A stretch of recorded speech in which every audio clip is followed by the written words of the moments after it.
Chapter 1. Always a Crybaby. It was my first time at the Pleasure District, and a banquet has suddenly been prepared for me. I hadn't even chosen a courtesan to spend the night with yet. I was starting to question whether I was worthy enough to be in such a dazzling place. I was served exquisite food and alcohol, the likes of which I had never had before. The beautiful courtesans danced, sang, and surrounded me as they sat next to me. "What's wrong? Your face is so stiff." I was so nervous that I couldn't even take a bite of the food or sip the alcohol. Taco slowly brought his face closer to mine. His sweet musk drifted towards me, and I felt my heart leap out of my chest. I'm so nervous."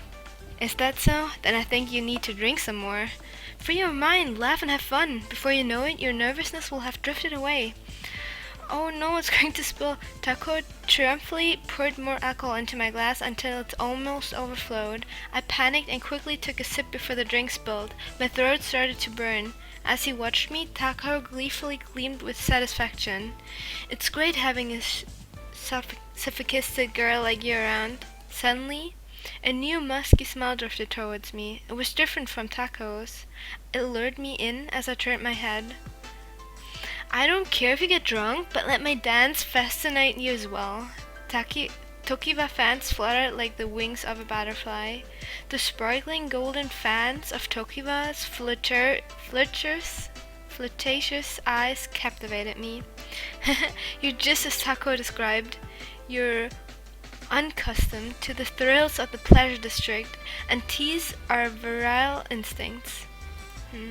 I couldn't find the right words to say.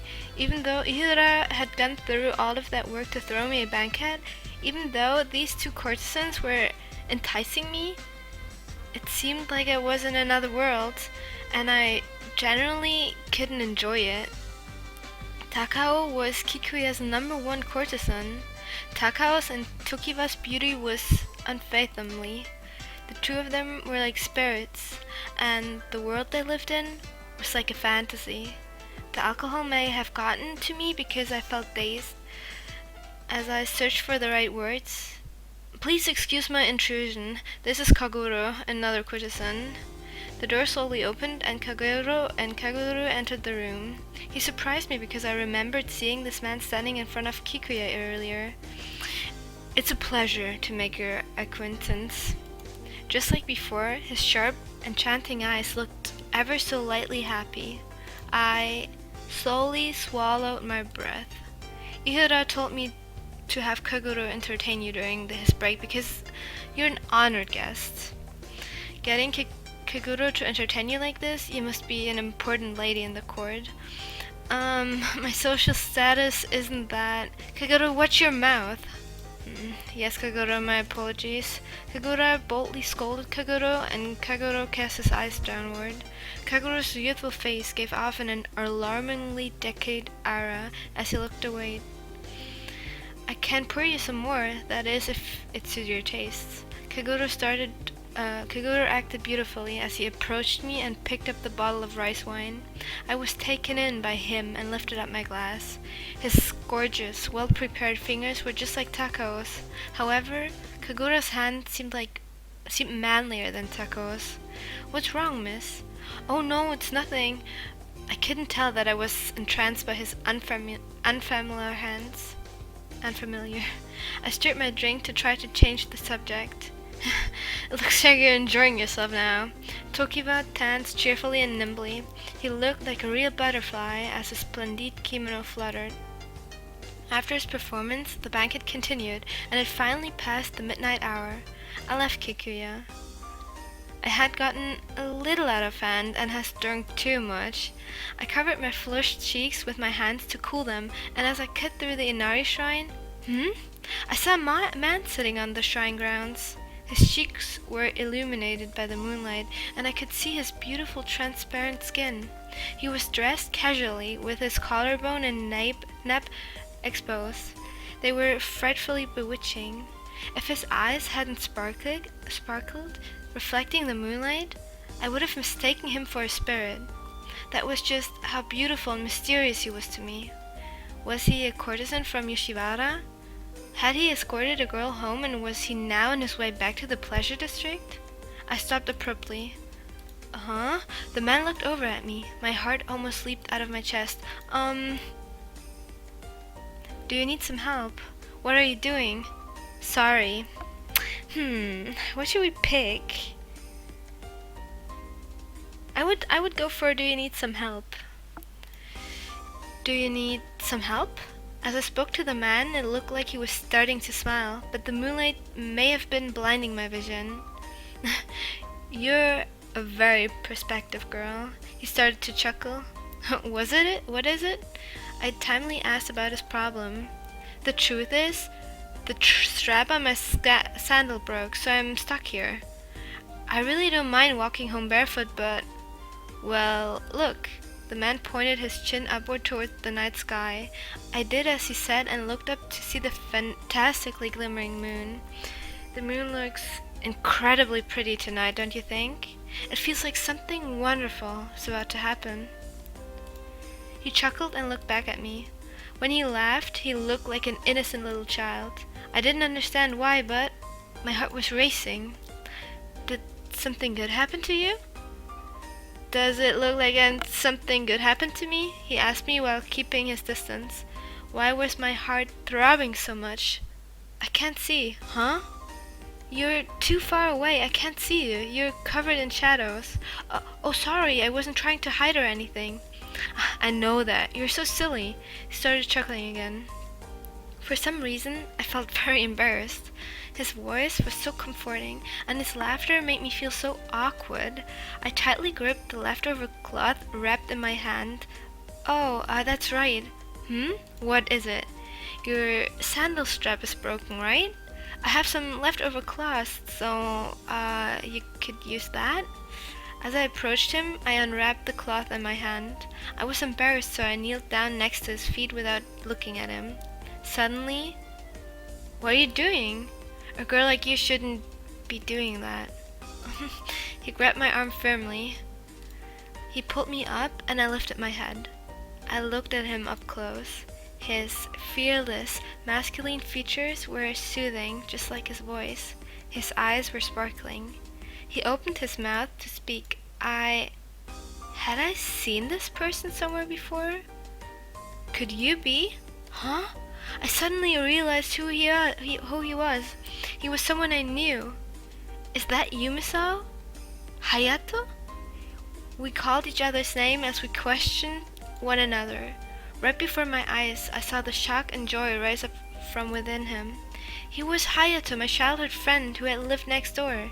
He was my beloved big brother. I never thought I would see you here. Yeah, this is a funny coincidence, but I never would have thought that... What? He looked me over from head to toe with an expression. I didn't understand what was going on, but he started smiling for some reason. You've become such an upstanding woman. He sounded excited as he innocently laughed out loud. Stop it. You've become pretty upstanding yourself. I'm not, though. This time, his smile slowly turned into a sorrowful frown. I felt a prickling pain in my chest and put my hands on top of it. Anyway, how's your mom doing? She's doing well. What about Hayato's mom? I was about to ask him, but I quickly held my tongue. Men were seldom born on this island, and those that were born here sold in Yoshiwara. I've heard stories of courtesans escaping back to their homes, but the scarce number of men that lived here were all forced to work in the pleasure district. So was the fate of those men born on this island. That was why I was so sure that he, too... What's wrong? You look so glum. No, it's nothing. More importantly, your sandal strap. I think we can fix it with this. Do you have the skills to do something like that? I can fix a sandal strap. Oh, someone like you who'd always clung to me and depended on me for help? I've never clung on you. Yeah, you did. You'd followed me everywhere. His smile hadn't changed at all. He was his same old, strong, kind self. His blossoming smile was evergreen, and yet Was that why I felt so terribly, painfully comfortable around him? Yep, this really takes me back. You'd been so small and had always been on the brink of crying as you clung on me. You never left my side. Those were fun times, weren't they? He smiled broadly and harbored no ill will. Then why? Why did I feel such sadness beneath it? I had fun back then too. When we were together, I could act like a tomboy and do all sorts of fun things. But most importantly, I'd loved Hayato. Wait, you'd stuck with me to act like a tomboy? No, but I couldn't help fawning over you like my little sister. I would wake up every day and help with chores, and then you would say good morning to me. Your eyes would be sparkling as you ran toward me. My mom would always pleasantly tell me to go and play with you, and then you would say you'd help out too in your lisping voice. You were so cute and irresistible. That's so embarrassing. You were cute, so who cares? And now you've become such a gorgeous woman. Since when had he been able to say those kind of things without looking away from me? The Hayato I knew would always have a sour look on his face and call me a crybaby or not cute. And yet, if anything happened to me, he would smile gently at me. When I scraped my knee, he gave me a piggyback ride and comforted me on our way home. When I said I was scared of bugs, he smiled and told me everything would be okay. Still, he was acting like a skillful courtesan just like this. What is it, Misao? Why are you suddenly so quiet? With an extremely casual movement, he put his hand to my face. It wrapped around my cheek and was very warm. Your face is small as usual. Not to mention, your mood is so quick to change and you always look like you're going to cry. He gently caressed my cheek. My cheeks become hot. They were flushed. Stop. ... I'm not a crybaby anymore.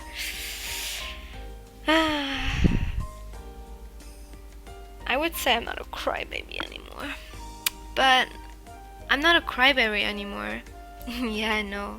Don't make that face. I love it when you smile, you know? His words almost took my breath away as he spoke without hesitation.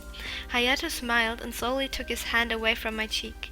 Not to mention, he started to stretch. His outstretched hand was slender, but I was able to make out a bit of muscle.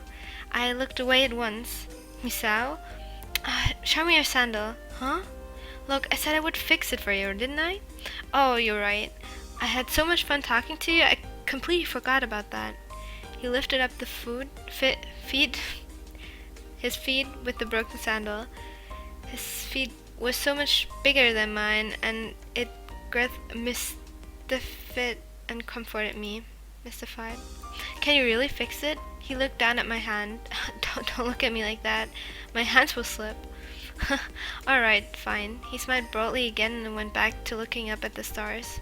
He looked exactly as he had a few minutes ago when I'd just come here. He was gazing up at the beautiful moonlit sky.